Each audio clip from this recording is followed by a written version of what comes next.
when smoking started to become untrendy or non-trendy, chocolate consumption would go up, right? So people would have candy more because they weren't smoking anymore, right? And so they had surplus income or amount money, and then they would spend that on alternatives, and that happened to be chocolate. Or maybe now it's coffee because chocolate's also bad, too much sugar, or I don't know, so all of those correlations, and how does inflation influence each one of those?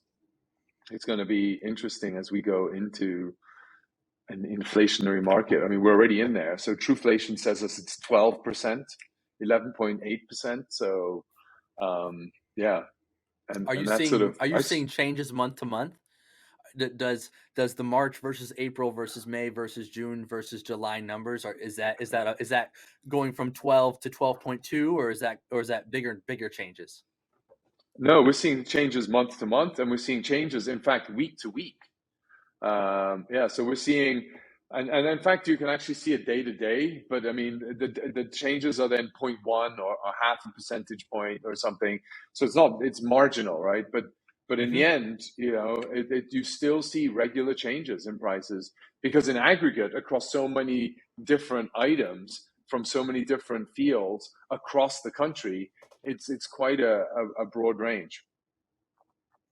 Absolutely. I mean, I can also see how this really affects stable coins as well. So we're doing a lot of analytics around different stable coins and kind of the correlation between pegged assets and regular fungible tokens. And I think it's going to be interesting to see how, if we can treat the market like a foreign exchange market, in that that assets are traded on chain, tokens are traded on chain as asset pairs in liquidity pools.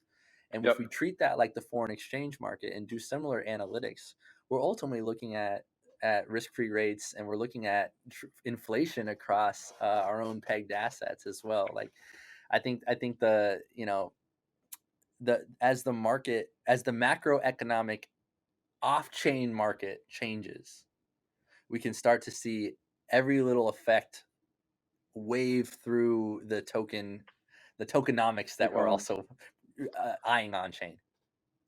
And so that's one thing that we've been looking at, and we've been talking to.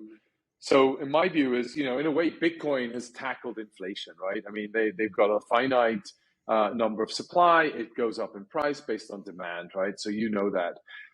Stable coins addressed volatility, right? So it would provide a certain level of stability. However, it was still pegged to the US dollar. And so one belief that we've really adopted is this sort of flat coin concept, right? Where here's a basket of items, and we are going to peg towards this basket of items.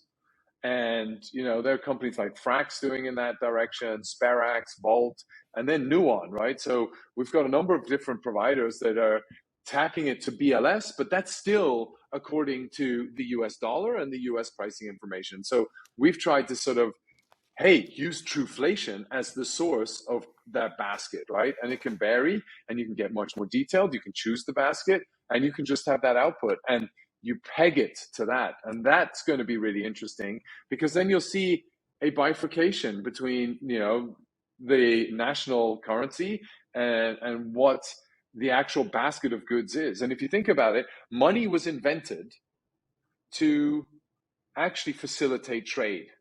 It was to allow for an exchange of goods and services and simplify that.